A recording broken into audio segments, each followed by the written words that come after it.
"This is what happens when you disobey me," my father said, standing over a fire he'd built from everything I owned, while holding a garden hose to protect his lawn, my clothes, my sketchbooks, my grandmother's handmade quilt, 3 winters of her stitching, gone in 4 minutes. I was 17.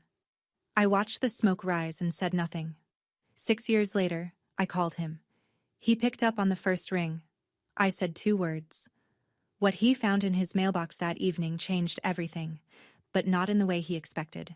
Before I go on, please like and subscribe if this story speaks to you. Drop your location and local time in the comments. I love knowing where you're listening from. My name is Bethany.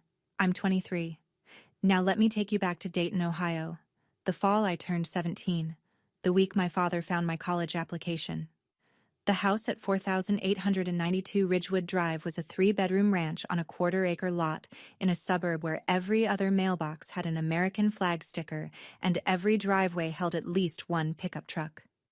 My father, Gerald Thornton, had re-shingled the roof himself, poured the concrete patio himself, and bolted a brass house number plaque beside the front door that he polished every spring like it was a medal he'd earned in combat. To him, that house wasn't shelter. It was proof. Proof he'd made something. Proof he was somebody. Proof he was in charge. And inside it, he was. Dinner was at 6 sharp. I cooked. I washed. My older brother Garrett sat at the table and ate and left his plate for me without a word, because that was simply how things worked in our house. Gerald sat at the head, remote in hand.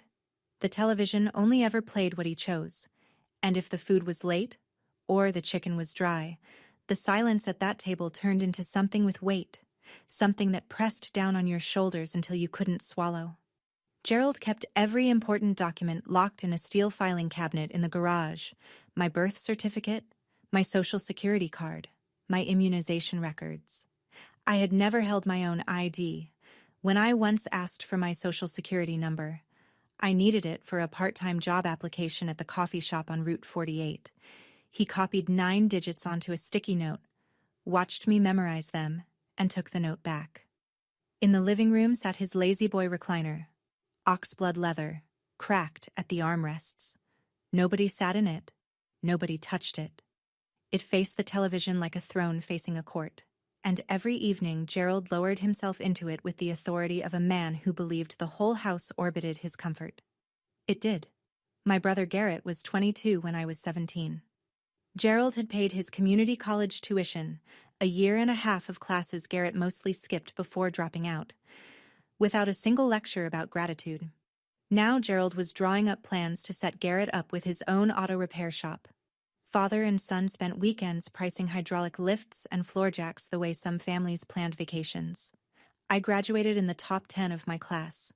My art teacher, Mrs. Rourke, pinned one of my charcoal portraits in the front hallway display case. My math scores were high enough that the guidance counselor printed a list of colleges and slid it across her desk to me with a hopeful look. I brought that list home folded inside my textbook. After dinner, plates cleared, I set it on the table in front of Gerald. He didn't pick it up. "College," he said, not as a question. "For what?" "Business," I said, "or accounting." He leaned back. "A girl goes to college, gets a degree, then gets married, and the degree sits in a drawer. You want to owe $50,000 for a piece of paper in a drawer?" Patricia, my mother, stood at the sink, her hands paused on a dish. She didn't turn around. "I could get financial aid," I said. "You could get a job and contribute to this household," he said, "like you're supposed to." I was already working weekends at the coffee shop on Route 48, $8.75 an hour, every dollar direct deposited into an account Gerald had opened in both our names. I never saw a bank statement. I didn't have an ATM card. My labor went in, and Gerald decided what came out. Garrett's future was an investment. Mine was an expense. But every Tuesday and Thursday after school, I stayed at the library. Gerald thought I was shelving books for volunteer credit. I was not. When I was 14, Gerald slammed his palm on the dinner table so hard the water glasses jumped. I don't remember what I'd done. Probably spoken without being spoken to. Probably breathed too loudly. probably existed in a way that reminded him he wasn't the only person in the room. He leaned across the table and shouted 3 inches from my face until his spit hit my cheek. The next morning, I told my school counselor. A woman from Child Protective Services knocked on our door 4 days later. She wore a lanyard and a patient smile. She looked around the house. Clean, stocked refrigerator, no bruises, took notes, asked questions. Gerald was calm and polite the entire visit, the way a man is calm and polite when he knows what's at stake. Nothing came of it, but Gerald never forgot. From that day forward, I became the girl who called the cops on her own father. Gerald made sure every aunt, uncle, and cousin knew it. Thanksgiving dinners, Easter brunches, 4th of July cookouts. He'd work it into conversation like a man picking a scab. Beth here once brought CPS to our house. 14 years old, can you imagine? I kept a roof over her head and she thanked me with a caseworker in my living room. Relatives stopped calling me. Invitations thinned. I became the difficult one, the problem, the cautionary tale of what happens when a daughter doesn't know her place. And whenever I pushed back on anything, curfew, chores, the money Gerald took, he had one line that ended every argument. You want to call the cops again? Go ahead. See who believes you this time. One night, just the two of us in the kitchen, my mother whispered, "Don't provoke him, Beth." Her hands were shaking around a coffee mug. She wasn't defending him. She was surviving him. And somewhere inside her arithmetic of fear, keeping me quiet meant keeping us both intact. On the living room wall hung a framed family portrait. Gerald, Patricia, Garrett, smiling at a JCPenney studio. I wasn't in it. Gerald told relatives I'd been busy that day. The truth was simpler. He never asked me to come. My grandmother, my mother's mother, died the spring I turned 15. Ovarian cancer. Diagnosed late. She spent her last 2 months at home in a recliner that looked nothing like Gerald's, surrounded by baskets of fabric and a sewing machine that hummed late into the night. The quilt she left me was a patchwork of cotton scraps from clothes we'd both worn, a sleeve from my 4th grade field trip shirt, a hem from the dress she wore to my kindergarten graduation, pieces of old flannel nightgowns and hand-me-down blouses layered and stitched into something that held warmth the way only handmade things can. She'd tucked lavender sachets into the seams. 2 years after her death, I could still smell them. Every night I pulled that quilt up to my chin and felt, for 10 seconds, like I belonged to someone who was glad I existed. My grandmother was the only adult who ever said to me, plainly, "You're sharp with numbers, Bethany. You have to go to school. Promise me." I promised. And so, on those Tuesday, Thursday afternoons at the school library, I wasn't volunteering. I was sitting at a public computer, pulling up the Sinclair Community College admissions page and filling out an application, one field at a time, saving my progress, clearing the browser history before I logged off. I used the school's address for correspondence. I listed Mrs. Rourke as a reference. I wrote my personal essay about the quilt, about someone building something beautiful out of scraps, about patience as a form of love.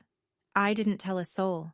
What I didn't know was that Gerald had set up parental notifications on the school's network system, something he'd demanded after the CPS visit, framed as keeping tabs on her internet usage.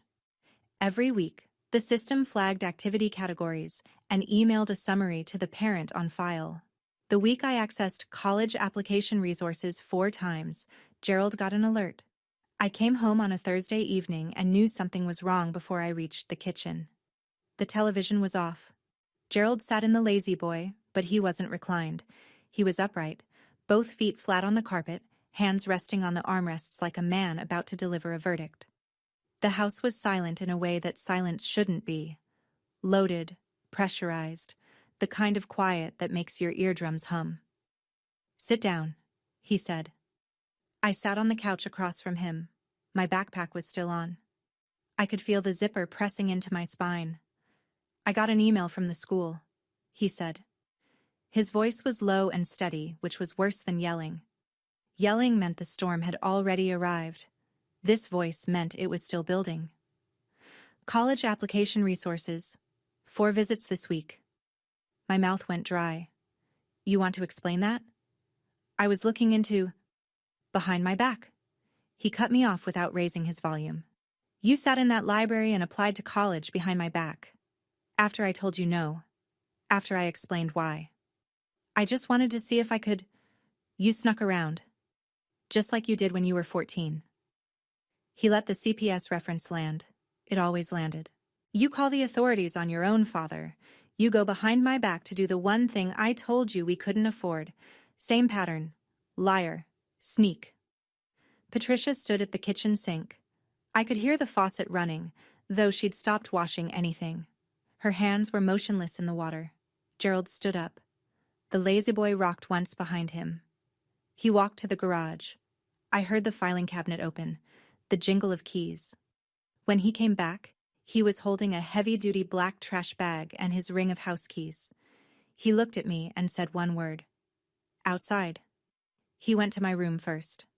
I followed him up the stairs because I didn't know what else to do, because my body hadn't yet caught up with the understanding that what was happening was actually happening. Gerald yanked open my closet and started pulling. Shirts, jeans, the second-hand winter coat I'd bought at Goodwill with my own tips. He stuffed them into the trash bag the way a man bags leaves in autumn. Mechanical, thorough, no hesitation. My sketchbooks went next. 3 years of charcoal portraits, still lifes, the drawing Mrs. Rourke had displayed in the school hallway. He bent them in half to fit. Then the books. Algebra 2. A P. English. A used copy of Pride and Prejudice I'd found at a yard sale for 50 cents. Garrett stood in the hallway, arms crossed, leaning against the doorframe. He watched the way someone watches a car accident. Fascinated, removed. He didn't say a word, didn't reach out a hand, didn't step forward. He simply observed his sister's life being shoved into a garbage bag, and then he looked at his phone. My mother appeared behind Garrett. Her face was white. "Gerald, please." "Shut your mouth," he said without turning around, "or yours is next." Patricia stepped back. She pressed herself against the hallway wall and stayed there, one hand covering her lips. Gerald pulled the quilt off my bed. Something electric shot through my chest. "Not that," I said. My voice cracked for the first and last time. "Please. That's from Grandma." He held the quilt balled up in both hands and looked at me the way a man looks at something he's about to prove a point with. "Your grandmother spoiled you," he said. "Look where that got us." He carried everything downstairs, through the kitchen, out the back door. I followed, and when I saw the burn barrel already standing in the center of the yard, the old steel drum he used for brush in the spring, positioned and waiting, I understood. He'd planned this. The barrel was already there. Gerald upended the trash bag into the barrel. My clothes, my books, my sketchbooks, they tumbled in like they were nothing. He reached for the plastic bottle of lighter fluid on the patio table. He'd set that out too. He doused everything. The chemical smell cut through the October air. Then he pulled a long-reach lighter from his shirt pocket, clicked it once, and held the flame to the edge of a cotton shirt. The fire caught fast. I stood 6 feet away and watched 17 years of belongings curl and blacken inside a steel drum in my father's backyard. Pages of sketches folded into ash. Fabric shrank and split. The lighter fluid made the flames jump high enough that I felt the heat on my forearms. Then he dropped the quilt in. Patchwork cotton, my grandmother's careful squares, the lavender sachets, the soft flannel from nightgowns I'd worn at 7 and 10 and 12. Caught at one corner and spread inward. The colors tightened, then disappeared. The whole thing was gone in under 4 minutes. Gerald held the garden hose in his other hand. Not for my things. For his lawn, in case the sparks drifted. Next door, I saw Mrs. Ruth Delano standing on her back porch. She was 70 years old, white-haired, both hands pressed to her mouth. She was watching through the chain-link fence, and she didn't look away. Gerald turned to me. He raised his voice, not for my benefit, but for the neighborhood. "This is what happens when you disobey me." I stared at the smoke. It rose in a thin gray line above the rooftops and vanished into a sky that was too blue to care. I said nothing. Not because I had nothing to say, but because I'd already said my last word in that house. He thought he was teaching me a lesson. He was right. Just not the one he intended. That night, I lay on a bare mattress in a room that smelled like lighter fluid and regret. No quilt, no sketchbooks on the desk, no winter coat in the closet. Gerald had locked the front door at 9 like he always did. The deadbolt he'd installed himself, keyed from both sides, so nobody left without his permission. Around 11, my bedroom door opened. No knock, no light. Patricia slipped in and sat on the edge of the mattress. She didn't speak right away. I could hear her breathing. Shallow, careful, the way you breathe when you're trying not to exist too loudly in a house that punishes sound. She pressed a white envelope into my hand. I opened it by the glow of the streetlight through the blinds. Inside, my birth certificate, my social security card, and a thin fold of cash. $340 in 20s and 10s. Money she'd been skimming from grocery budgets over months, maybe years, hiding it in places Gerald would never look because Gerald never helped with groceries. "Go," she whispered. "Don't come back. I'm sorry, Beth." She squeezed my hand once. Then she stood up and walked out of my room and closed the door without turning around, because if she turned around she would cry. And if she cried, Gerald would hear. And if Gerald heard, the envelope would disappear into the filing cabinet, and this one narrow window would seal shut forever. I waited 15 minutes. Then I pushed open my bedroom window. Ground floor, thank God. Swung my legs over the sill and dropped 3 feet into the side yard. I was wearing jeans, a t-shirt, and sneakers. Nothing else. I walked to Mrs. Delano's house. 3 minutes. The porch light was on. I knocked twice. She opened the door, looked at my face, and pulled me inside without asking a single question. I left 4,892 Ridgewood Drive with $340 and a white envelope. I didn't know that 6 years later I'd stand in front of that same house holding a deed with my name on it. Gerald discovered I was gone by 6:15 the next morning, when nobody was in the kitchen making breakfast. He did not look for me. Instead, he picked up the phone and began calling family. Aunts, uncles, cousins, the entire network of Thornton's and Patricia's side too, and delivered a version of events so polished you'd think he'd rehearsed it. She ran off, middle of the night. No note, no explanation. After everything I've done, the roof, the food, the clothes, some kids are just born ungrateful. You remember the CPS thing? Same girl, same pattern. The narrative took root immediately because Gerald had spent 3 years fertilizing the soil. The relatives who'd already filed me under difficult now upgraded me to lost cause.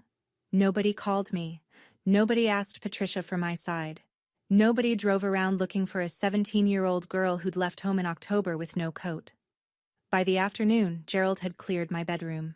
Mrs. Delano, watching from her kitchen window, told me later that she saw him carry out a bookshelf, a small desk, and a floor lamp.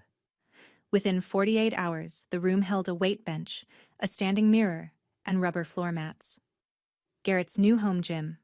17 years of my existence, painted over in a weekend. Gerald also called the school, told them I'd transferred to live with relatives. The secretary logged it without follow-up. My guidance counselor, the one who'd printed that college list, never got the chance to ask where I'd gone. Mrs. Delano sat me at her kitchen table that first morning, pushed a plate of scrambled eggs toward me, and said, "Eat first, then we'll figure out what comes next." She pulled a phone book from a drawer and found the number for the Montgomery County Youth Services Shelter. She drove me there herself in her Buick, and she didn't cry until after she'd pulled away from the curb. That shelter became my address. A bunk bed, fluorescent lights, a 10 o'clock curfew, and 3 other girls who were each carrying their own version of the same story. The shelter smelled like industrial cleaner and microwave popcorn. The mattresses were vinyl. The showers ran lukewarm for exactly 7 minutes before the timer cut them off. I shared a room with 3 other girls, Danielle, who slept in her shoes, Mackenzie, who talked in her sleep about someone named Kyle, and a girl everyone called Birdie, who never told us her real name and left after 2 weeks without saying goodbye. A social worker named Mr. Foss helped me open a bank account in my own name for the first time in my life. I sat across from a teller at a Chase branch and slid my birth certificate and social security card across the counter. The same documents Patricia had pressed into my hand in the dark. And when the teller asked for a deposit, I put in $200 from Gerald's $340 and kept the rest as cash for bus fare and food. Mr. Foss also helped me enroll in GED prep since I'd been pulled from school before finishing my junior year.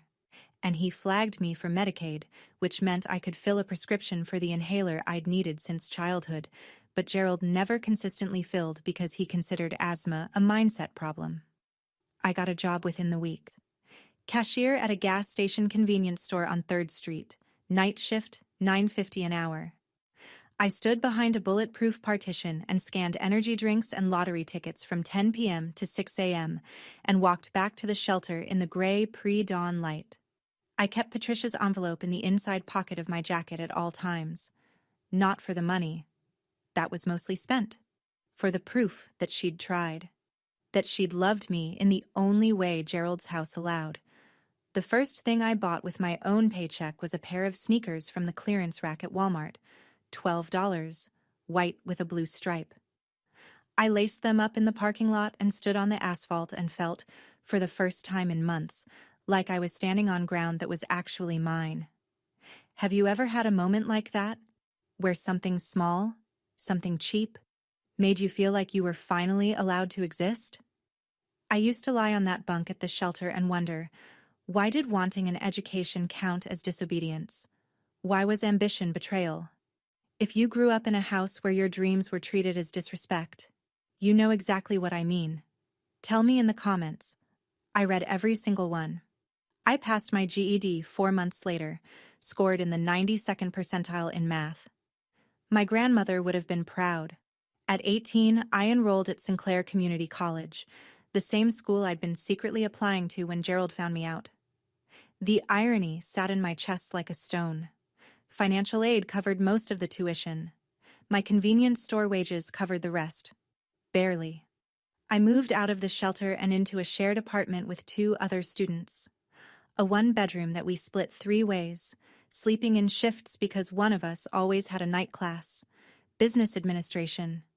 I chose it because my grandmother told me I was sharp with numbers, and because I understood, in a way I couldn't yet articulate, that money was the architecture underneath everything Gerald had built and everything he'd used against me. If I was going to stop being controlled, I needed to understand the machinery of control. 300 miles of interstate and a different area code separated me from Ridgewood Drive, but Dayton has a way of pulling you back through rumor. A cousin I hadn't spoken to in 2 years sent me a Facebook message. Your dad took out a loan on the house. Something about Garrett's shop. I looked it up. Public Records, Montgomery County Recorder's Office. Gerald had taken out a home equity line of credit, $85,000, secured against 4892 Ridgewood Drive. The funds were dispersed the same month a new business entity registered with the state. Thornton and Son Auto Repair, LLC, and Son, not and daughter, not and family. One afternoon, my bus route to campus passed through the commercial strip on Linden Avenue, and there it was. A freshly painted sign with blue background and yellow block letters. Thornton and Son Auto, mounted on a building Gerald had leased, with money borrowed against the only thing of value he owned. $85,000 on his son's dream. $340 is what my mother could scrape together for mine. The year I turned 20, I almost quit. I was working 2 jobs, the convenience store and a weekend housekeeping shift at a Comfort Inn off of Pine 75, while carrying 15 credit hours at Sinclair. My alarm went off at 5:30 every morning, and some nights I didn't get to sleep until 1. I ate ramen and peanut butter sandwiches and free continental breakfast leftovers that the hotel let staff take home in styrofoam containers. I nearly failed accounting 201. Not because I didn't understand debits and credits, but because I fell asleep during the midterm. Actually fell asleep, pen in hand, face on the desk, and woke up with 20 minutes left and a test half blank. And then came the message from a cousin a screenshot of something Gerald had posted on Facebook. I didn't have him as a friend, but the family network is porous in small-town Ohio. Gerald's post read, "Sad to say my daughter chose the streets over family. I tried my best. Some people don't want to be helped. Pray for her."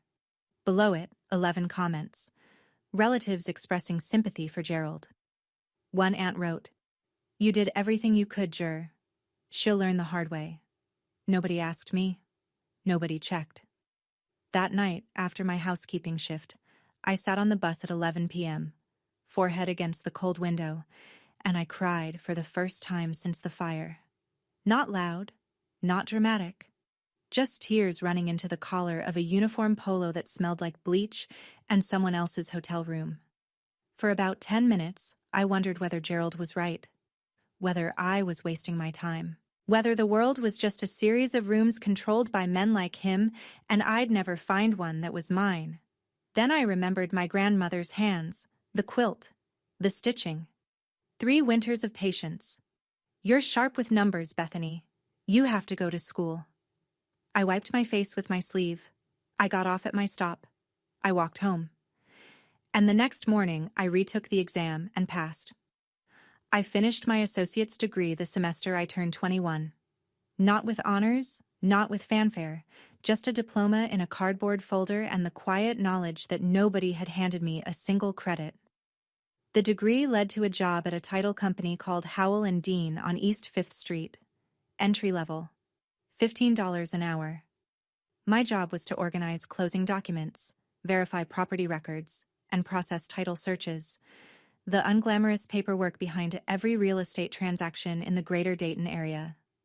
Stacks of deeds, lien releases, mortgage assignments, and foreclosure filings passed through my hands every day.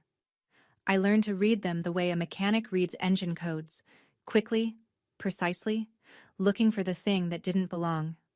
The office was small. 4 desks, a copier that jammed twice a week, fluorescent lights that buzzed at a frequency only I seemed to hear. But it was mine. My desk. My name on the mailbox. My paychecks deposited into an account no one else could touch. Linda Marsh was a broker who worked out of the suite next door.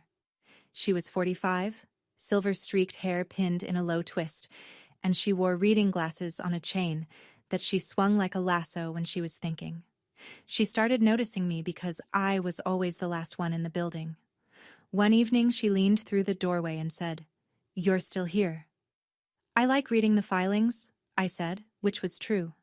She looked at me over her glasses. "You're smarter than half the agents I've hired. Why aren't you licensed?" "Working on it," I said, which wasn't true yet, but became true the moment she said it. Linda began mentoring me. Over coffee, over lunch, over stacks of comp analyses. She taught me how to read a neighborhood, how to calculate equity, how to spot a distressed property before it hit the courthouse steps. "In real estate," she told me once, "paper is power. Whoever holds the deed holds the truth."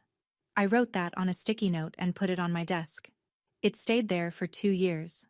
I passed the Ohio real estate licensing exam on my first attempt, 3 weeks after my 22nd birthday. Linda hired me as a junior agent at her brokerage the same afternoon. I was making commission now. Not much at first, but enough that I moved into a studio apartment where I didn't have to sleep in shifts, and enough that I started putting money into a savings account I checked every Sunday morning with something close to disbelief. Meanwhile, 600 miles of hard work separated me from 4,892 Ridgewood Drive. But public records don't care about distance. Through my title company contacts, I had access to the same county databases I'd used every day at Howell and Dean. I wasn't searching for Gerald. I didn't need to. When you work in real estate in Montgomery County, information about every property, every lien, every default, every transfer, flows across your desk like water. You don't have to go looking. It finds you. And what it told me was this. Thornton and Son Auto was bleeding money. Garrett had hired too many people, spent too much on a renovation nobody asked for, and was pulling from the business account for personal expenses. A lease on a Dodge Charger, weekend trips to Put-in Bay with his girlfriend. The shop had been open less than 2 years and was already operating at a loss. Gerald, rather than confronting his golden child, doubled down. He took out a cash-out refinance on the house, rolling the original mortgage and the HELOC into a single new loan that pushed his total debt on 4892 Ridgewood past what the house was worth. On paper, he was underwater. In his mind, he was saving the family legacy. One evening, driving home from a showing, I passed the Linden Avenue commercial strip. The Thornton and Son auto sign still glowed, but 2 of its LED bulbs had burned out. The T and the O were dark. The sign now read, HRN on and Son AUO. It was the kind of detail a novelist would invent. But it was real, and I saw it, and I kept driving. The phone call came on a Sunday morning, 6 months before everything changed. I didn't recognize the number. I almost didn't answer. I was reviewing comps for a listing appointment, but something made me swipe. Beth? I hadn't heard my mother's voice in 4 years. It was thinner than I remembered, stretched tight like a wire carrying too much current. Mom. I'm calling from Ruth's phone. Mrs. Delano. Of course. Patricia didn't have a phone Gerald couldn't check. Ruth gave me your number a long time ago. I didn't know if you'd pick up. I picked up. Silence. Then. Your father is under a lot of stress, Beth. The shop isn't doing well. He's drinking more. Garrett doesn't come around much anymore. She wasn't asking me for money. She wasn't asking me to come back. She was just talking. The way a person talks when they've been holding their breath inside a sealed room and someone finally cracks a window. Are you okay, Mom? A pause. I'm the same. Which meant, no. Mom. You can leave, you know. There are resources. I can help you find. I'm fine, Beth. I just wanted to hear your voice. We talked for 8 more minutes. She asked what I was doing. I told her I worked in real estate. She said, your grandmother would be so proud. And her voice broke, and she recovered.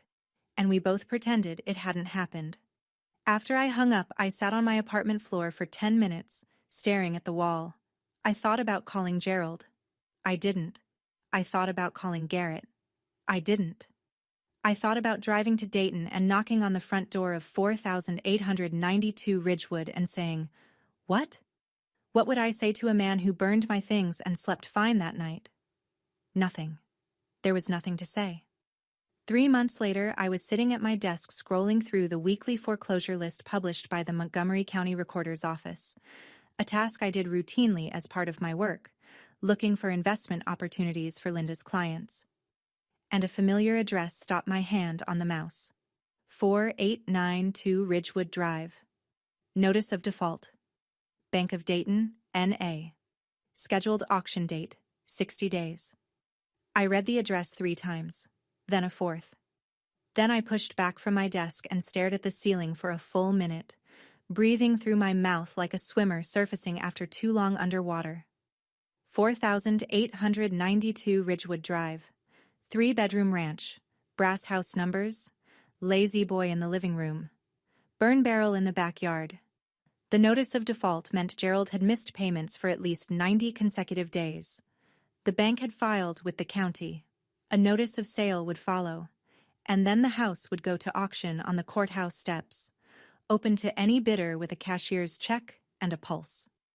Gerald Thornton, the man who had built his entire identity around that house, who had polished the brass numbers every spring, who had re-shingled the roof with his own hands, who had told me at least 100 times that his house meant his rules, had borrowed against it until the bank decided it wasn't his anymore.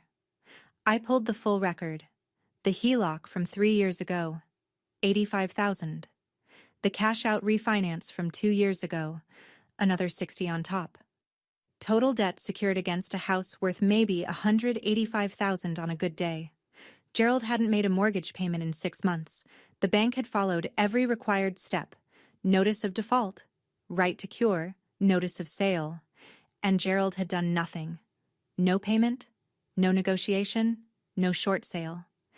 Either he didn't understand the paperwork, or he was too proud to ask for help, or both.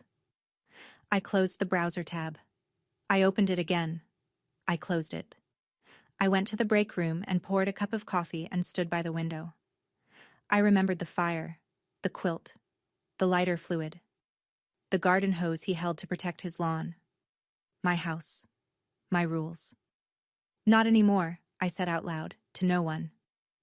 Then I went back to my desk and pulled up the auction calendar. I told Linda before I told anyone else. We were sitting in her office, a corner room with a window overlooking a strip mall parking lot, which sounds depressing, but Linda had filled with potted ferns and framed photos of her closings, and it felt more like a greenhouse than a workplace. I need your advice, I said, not as my broker, as someone I trust. She set down her reading glasses. Go. There's a property going to auction in Montgomery County. 3-bed ranch, 1/4 acre. Needs a new roof and some plumbing work, but the structure's solid. Market comp in that neighborhood is about $185. Auction estimate is probably $120 to $140. Linda tilted her head. That's a decent margin. What's the catch? It's my father's house. She looked at me for a long time. The ferns swayed in the air from the vent above us. Then she asked the question I needed her to ask. Is this a business decision or a personal one? Both, I said. Then let me ask you this. If this were any house, owned by any stranger, at that price point, in that zip code, would you buy it? I'd already run the numbers. Purchase at auction, roughly $130. Closing costs and title fees, maybe $4,000. Estimated repairs. Roof, water heater, some updated plumbing, $15,000 to $20,000. All-in cost, around $155. Market value after repairs, $185 to $190. 30+ thousand in built equity from day one. Yes, I said. I'd buy it. Then you already have your answer. She paused. But Bethany, make sure you're buying a house, not buying a fight. I'm buying a house, I said. If it also happens to be the house where my father burned everything I owned, that's his problem, not mine. Linda looked at me over her glasses. Then she nodded once, slowly, the way she did when a deal made sense to her. I'll help you with the pre-approval, she said. I didn't go looking for this, but I wasn't going to look away either. I spent the next 3 weeks preparing the way Linda had taught me, the same way I'd prepare for any investment property, with the same spreadsheets and the same due diligence, because if this was going to work, it had to be clean. I ran the title search myself. The deed was in Gerald's name alone. Patricia was not on the title. A decision Gerald had made when they bought the house 24 years ago, claiming it simplified things. What it actually simplified was control. If the house was only in his name, Patricia had no say in what happened to it. She couldn't sell it, refinance it, or prevent him from borrowing against it. She was a guest in her own home and always had been. I verified the liens, the original mortgage, the HELOC, the cash-out refinance, all secured by the property, all in default. I confirmed the auction date, the location, Montgomery County Common Pleas Court, and the deposit requirement, a cashier's check for 10% of the opening bid, due at the time of sale. I got pre-approved for an investment property loan through a local credit union Linda had worked with for years. Combined with my savings, 4 years of commission checks, gas station shifts, hotel housekeeping wages, every dollar I'd earned since the day I climbed out of that bedroom window. I had enough for the deposit, and then some. The night before the auction, I couldn't sleep. I sat on my apartment floor with a mug of tea, and the only photograph I still owned from my old life, a Polaroid of my grandmother holding me at age 5, taken at a church picnic. I was laughing. She was looking down at me like I was the only good thing in the frame. I tucked the photo back into my wallet and set my alarm for 6 a.m. Tomorrow, I would stand on the steps of the Montgomery County Courthouse and bid on the house where my father had told me I was nothing. The cashier's check in my bag was for $14,000, 10% of the opening bid. It represented 6 years of labor, 6 years of silence, and 6 years of becoming someone Gerald Thornton never imagined I could be. The Montgomery County Courthouse smelled like floor wax and old paper. The auction was held in a room on the second floor. Linoleum, folding chairs, a podium at the front, and about 20 people sat in clusters, most of them investors or attorneys. I was the only woman under 30. The auctioneer worked through properties in order: a duplex on Wayne Avenue, a vacant lot near Riverside, an apartment building on Salem with a tax lien dispute. Each one drawn out in legalese and then resolved in 60 seconds of raised paddles and monotone bids. Then, Lot 7, 4,892 Ridgewood Drive, single-family residential, 3-bedroom, 1.5 bath, quarter-acre lot, foreclosure sale, opening bid set by the line holder at $119,000. My chest tightened. I held my paddle flat against my thigh. 2 other bidders raised immediately: a man in a golf shirt who looked like he bought houses the way some people buy scratch-offs, and a woman with a clipboard who represented some regional investment group. 119, 122, 125. The golf shirt man dropped out at 128. The clipboard woman pushed to 130. I raised my paddle. 131. The clipboard woman looked at me, then at her spreadsheet, then shook her head. The auctioneer waited. Silence in the room like a held breath. Sold. $131,000. Bidder number 7. I walked to the clerk's table and signed. The pen was cheap. Blue ballpoint courthouse issue, the kind that costs 12 cents in bulk. But when I wrote Bethany Thornton on the purchase agreement, my hand was steady. The clerk glanced at the name, then at the name on the foreclosure filing. Thornton and Thornton. She looked up at me. I looked back.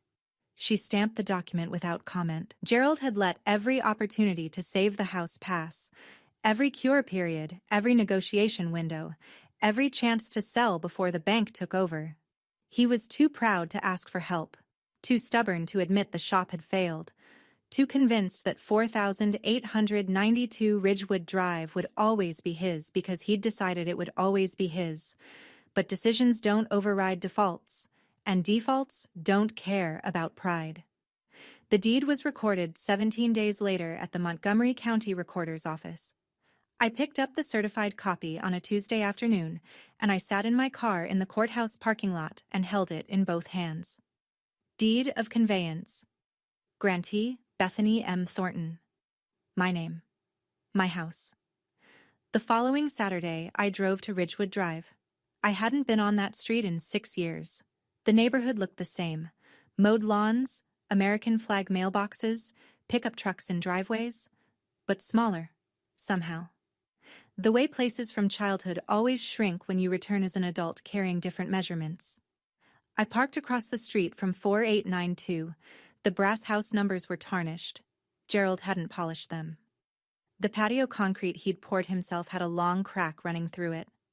The lawn was mowed, though. Of course it was. Gerald would let the roof rot before he'd let the grass grow past 2 inches. He was outside, in fact, pushing a mower in straight lines, wearing the same flannel shirt he'd worn the day he burned my things. He didn't see me. I got out of my car. I stood on the sidewalk in front of the house. His house. My house. And I asked a woman walking her dog to take my photograph.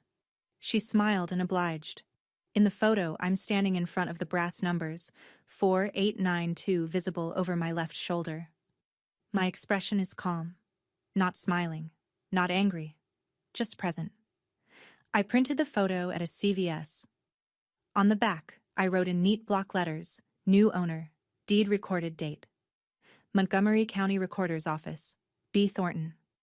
I slid it into a white envelope.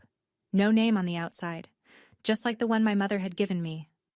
I drove to Ridgewood Drive one more time, opened the mailbox at the curb, placed the envelope inside, raised the red flag, and drove away. I waited one day. I wanted him to find the envelope first, to hold the photograph, to read the back, to feel the floor shift, before he heard my voice. Sunday afternoon, 4:17 p.m. I was sitting in my apartment at the kitchen table, hands folded, phone in front of me. I picked it up and dialed the number I'd never deleted. It rang once. One ring. That's all it took. Bethany? His voice was different, older, rougher at the edges like sandpaper that's been used too many times. But there was something else in it. Something I hadn't expected. He sounded like a man who had been waiting by the phone but would never admit it. A man who had kept his daughter's number saved for 6 years without calling because calling would mean the silence was his fault, and admitting fault was the one thing Gerald Thornton could not do. "Check your mailbox," I said. Then I hung up. I set the phone on the table and stared at it for a long time. My heart was pounding in a way that surprised me. Not from anger, not from triumph, but from the strange, vertiginous feeling of completing a circuit that had been open for 6 years. He'd picked up on the first ring. He could have let it go to voicemail. He could have waited 3 rings, 4, 5. Long enough to pretend he wasn't eager. Long enough to reassemble the Gerald who didn't need anyone. But he hadn't. He'd picked up the phone like a man reaching for something he was afraid would disappear. I didn't know what he'd do next. I didn't know if he'd rage or cry, or drive to my office, or sit on the porch in silence. But I knew one thing with absolute certainty. For the first time in his life, Gerald Thornton was going to open a piece of mail and discover that his daughter owned the roof over his head. I wasn't there when he opened it. What I know, I learned later. From Mrs. Delano, who was sitting on her porch with a glass of iced tea and a direct sightline to Gerald's mailbox, because Ruth Delano was 74 years old and had earned the right to observe her neighborhood without apology. She told me Gerald walked to the curb about 20 minutes after my call. He was still holding his flip phone. He opened the mailbox, pulled out the white envelope, and turned it over in his hands. No name, no return address. He tore it open standing in the driveway. He looked at the photograph. Ruth said he went very still. The kind of still that only happens when the body is processing something the mind hasn't caught up with yet. He stared at the front. Then he flipped it over and read the back. Ruth said his hand dropped to his side. The envelope fluttered to the pavement. He sat down on the front porch steps, the same porch where he used to sit with a Budweiser and survey his domain. And he did not move for 40 minutes. He didn't call Patricia. He didn't shout. He didn't go inside. He just sat there holding the photograph in one hand and his phone in the other, staring at the lawn he'd mowed that morning, the lawn that now belonged to his 23-year-old daughter. Ruth told me he called me back. 3 times. I didn't answer. He sat there like a man who'd just been told his own house didn't know his name anymore, Ruth said to me later over the phone, in her quiet, steady voice. I said nothing. "You okay, sweetheart?" she asked. I thought about it. Actually thought about it. "Yeah," I said. "I think I am." For 6 years, Gerald had controlled who got to speak and who had to stay silent. Now the silence was his, and I was the one who'd chosen not to fill it. 2 days later, Gerald walked into the offices of Marsh & Associates Realty at 10:15 on a Tuesday morning. I was at my desk, second cup of coffee, reviewing a listing agreement for a property on Huffman Avenue. Linda was in her office with the door open. 2 other agents, Mark and Denise, were at their desks. A client couple sat in the waiting area flipping through a home search binder. The door opened and Gerald stepped in like he was entering a courtroom. Flannel shirt, work jeans with a grease stain on the left knee, ball cap that read Thornton and Son Auto, the logo of a business that had closed 3 months ago. He looked older, thinner in the face, heavier under the eyes. But his posture was the same. Rigid, commanding. The posture of a man who expected rooms to rearrange themselves around him. He scanned the office and found me. "Bethany." I looked up from my desk. My nameplate was facing him. Bethany Thornton, licensed agent. "Gerald," I said. "Not Dad." "Not anymore."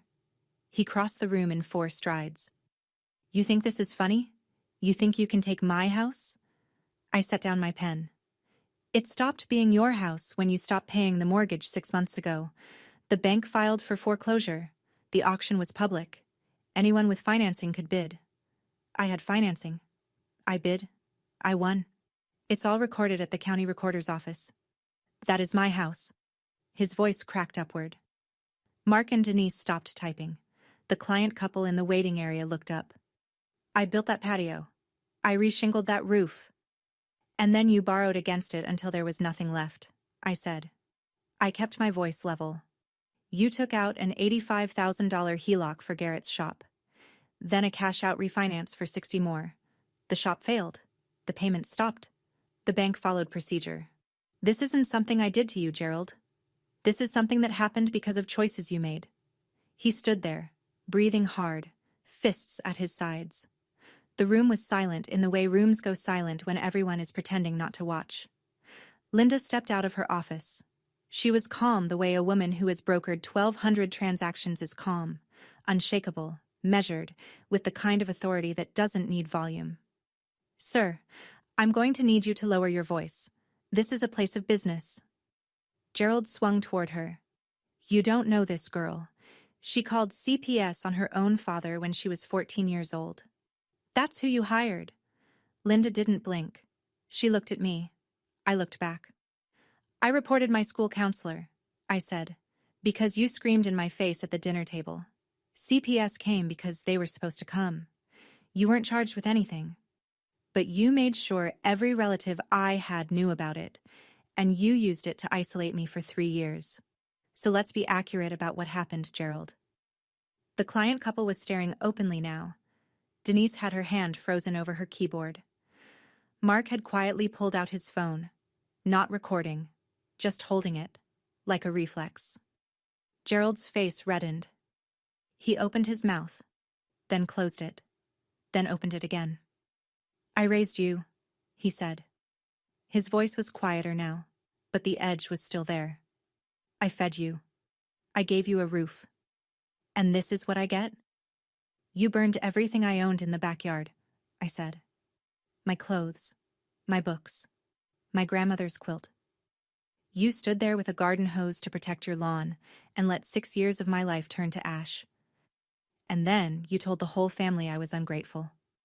I paused. Every person in that office was listening. You don't get to destroy someone's belongings and then complain when you lose yours, through your own choices. Gerald stared at me. I could see the machinery behind his eyes grinding, trying to find the angle, the leverage, the word that would flip this back to a reality he controlled. But there was no angle. There was no leverage. The deed was recorded. The auction was legal. The numbers were public. You have 30 days, I said. Standard eviction timeline under Ohio law. I won't shorten it. I won't extend it. 30 days. He stood in the middle of the office surrounded by people who now knew exactly who he was, and for the first time in his life, he had nothing to say. He walked out without closing the door. You know, standing there in that office, watching him leave, I realized something I hadn't expected. He still didn't understand. He still thought the house was about power. His power. He never considered that I didn't buy it to take something from him. I bought it because I could. Because 6 years ago, I couldn't buy a bus ticket. And now I could buy a house. The house just happened to be his. But here's what I keep turning over in my mind. Is there a difference between justice and revenge when the person never sees the line? What do you think? Does it matter what you call it? Or does it only matter what it costs you? Tell me in the comments. I really want to know. Garrett called me 4 days later. It was the first time I'd heard his voice since I was 17. Beth? He sounded like a man standing in a room where everything was on fire and he'd just realized the exit was locked. I know we haven't. It's been... Look, Dad needs somewhere to go. He's got 30 days, right? He told me. He does. Okay. So, here's the thing. A pause so long I could hear him swallow. I don't really have room. Kelly and I are in a 1-bedroom in Columbus. It's tight. I can't take him. Garrett, I said. He mortgaged the house for your shop? $85,000? He refinanced for another $60,000 to keep it afloat when it started failing. You know that, right? Silence. He bet everything on you, I said. Everything. The house. His credit. His retirement. He put it all into Thornton and Son Auto. And when the shop went under, you moved to Columbus. I didn't ask him to. Did you pay him back? More silence. The answer was in the silence. Beth, I'm not the bad guy here.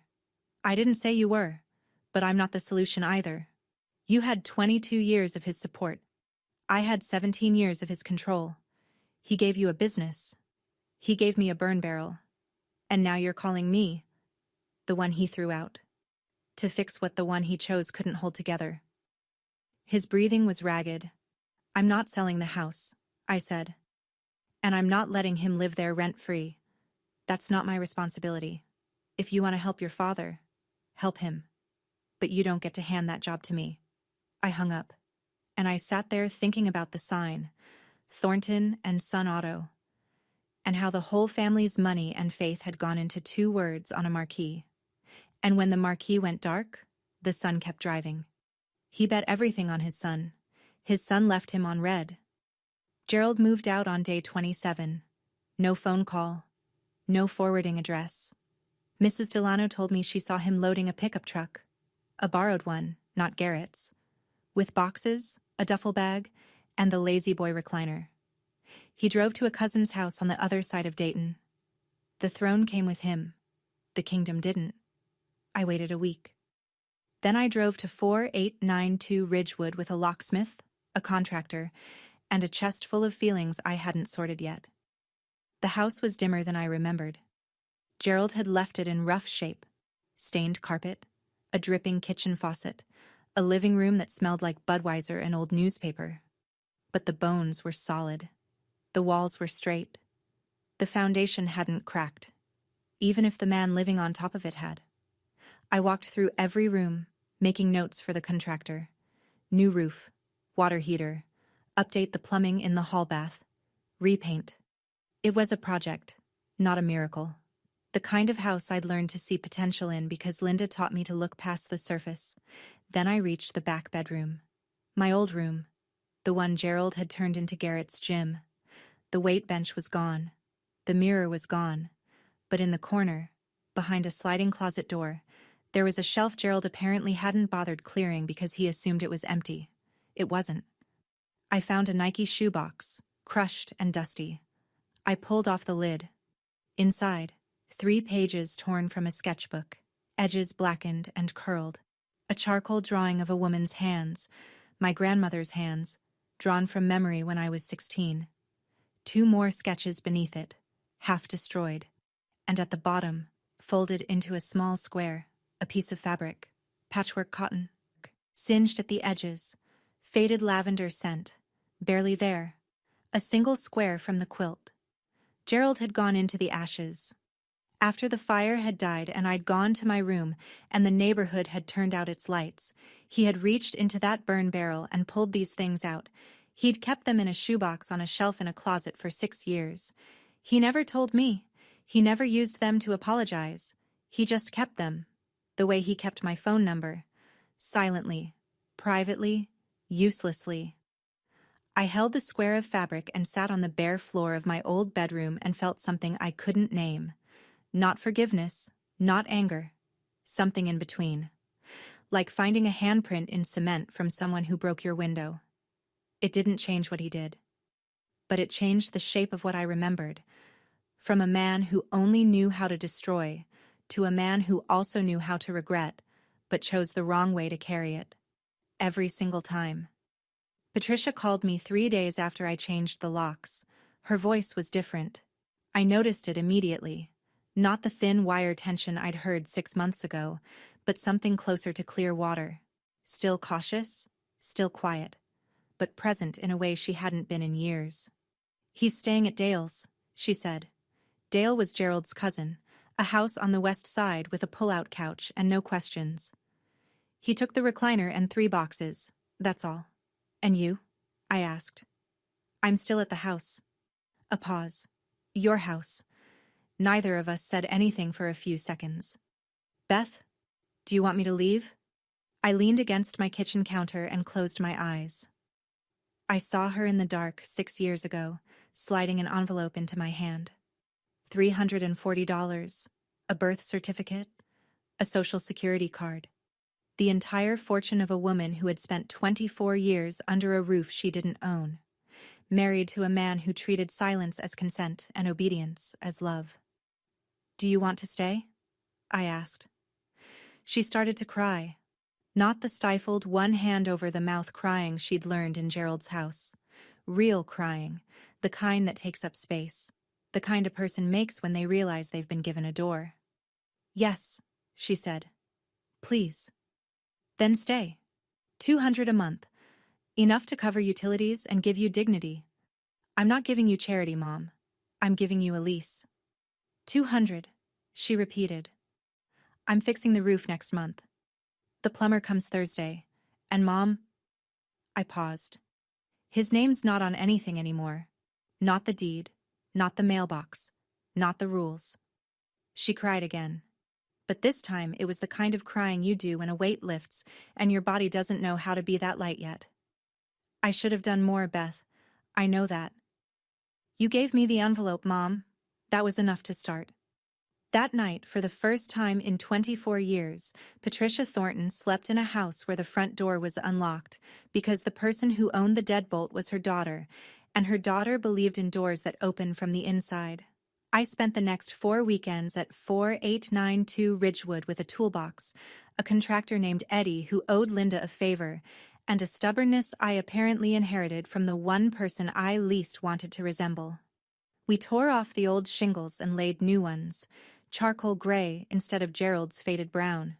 I chose the color myself, standing in the Lowe's paint aisle for 20 minutes, running my fingers over sample cards. I repainted the exterior, soft white with slate blue trim, a palette so different from Gerald's beige and brown that the house looked like a completely different structure from the street. Which was the point. The brass house numbers stayed. I cleaned them, though. They deserved better than neglect. Inside, Patricia and I pulled up the stained carpet together and discovered hardwood floors underneath that Gerald had covered when they moved in because he didn't like the sound of footsteps. We sanded them and sealed them, and the house filled with the smell of polyurethane and new beginnings, which are not the same scent but arrive in the same season. I converted the back bedroom, the gym, the closet, the room that had once been mine, back into a bedroom. New paint, new curtains. And on the wall, in a simple oak frame behind glass, I hung the square of quilt fabric I'd found in the shoebox, singed edges and faded lavender, preserved. Mrs. Delano came over one Sunday with a flat of marigolds and 2 bags of potting soil. We knelt in the backyard together, in the same spot where the burn barrel had stood, and we planted flowers, gold and orange, the kind that come back every year without being asked. "He burned things in this yard," I said. Ruth pressed soil around a seedling and smiled. "And you planted them." Gerald called in October, 5 months after the auction, 1 month after the marigolds bloomed. I was sitting on the front porch, my front porch, drinking coffee and watching the neighborhood settle into the kind of early evening stillness that makes Ohio suburbs feel like paintings. The trees on Ridgewood Drive were turning. Mrs. Delano waved from her yard. Patricia was inside, watching television. Whatever she wanted, as loud as she wanted. My phone buzzed. Gerald's number. I looked at it for 3 rings. Then I answered. "Bethany." His voice was gravel and distance. "Gerald." A pause so long I could hear a dog barking 2 streets over. "You were always stubborn," he said. "I was always determined," I said. "You called it stubborn because it didn't serve you." Another pause. I could hear him breathing. The heavy, labored breath of a 56-year-old man whose pride had cost him everything and whose lungs weren't what they used to be. "How's your mother?" he asked. It was the first time he'd asked about Patricia in a conversation with me. Not my wife. Not her. "Your mother." "She's good," I said. "She's at Ridgewood. She's safe." He didn't respond to that. I don't know if he could. "Gerald," I said, "I'm not going to pretend that what you did was okay. The fire, the isolation, the way you erased me from the family. I'm not going to pretend any of that didn't happen." I paused. "But I'm not going to punish you forever either. I won't make it easy. But I won't seal the door." "So what is this?" he asked. "This is a conversation," I said. That's all it is right now. He was quiet for a long time. Okay, he said, and hung up. I set the phone down on the porch railing and picked up my coffee. The sky was amber and darkening. Somewhere inside, Patricia laughed at something on the television, a sound I hadn't heard from her in years, maybe ever. And the windows glowed with a warmth that had nothing to do with the thermostat. He lost this house the same way he lost me, by refusing to believe we could leave. I'm sitting on the porch again as I tell you this. Morning this time. Early, before the neighborhood wakes up. Coffee in a mug I bought at a thrift store, the kind with a chipped handle and a faded floral print that reminds me of fabric in a quilt. The lawn is mine. The roof is mine. The brass numbers that read 4892 catch the sunrise. And they're polished now, because some things deserve care even when the person who installed them didn't know how to give it. I didn't buy this house to get revenge. I bought it because it was a sound investment, because I had the knowledge and the capital and the license to make the decision, and because 6 years ago I was a 17-year-old girl standing in this yard with nothing, watching everything I'd owned turn to smoke, and I'd promised myself, silently, without witnesses, that I would build something from the ashes. I just didn't know the something would be this literal. If there's a lesson, it's not the one you'd expect. It's not, work hard and you'll show them. It's not, the best revenge is success. It's simpler and harder than that. My grandmother stitched that quilt over 3 winters. She cut fabric, chose patterns, threaded needles, and sat in a recliner night after night, making something that held warmth, because she wanted me to be warm. It took patience. It took hands. It took time she didn't know she was running out of. I lost everything and built it back in 6 years. Both were made by hand. If you're in your first year, the year where everything is ash and you're standing in a yard with nothing, I want you to know that is not the end. But nobody is going to carry you out. You have to climb through the window yourself. The envelope helps, but the walking is yours. That's my story. Thank you for staying until the end. It means more than you know. If someone in your life needs to hear this, send them this video. And if you want more stories about people who rebuilt from nothing, there's a link in the description. Subscribe if you haven't. I'll see you in the next one.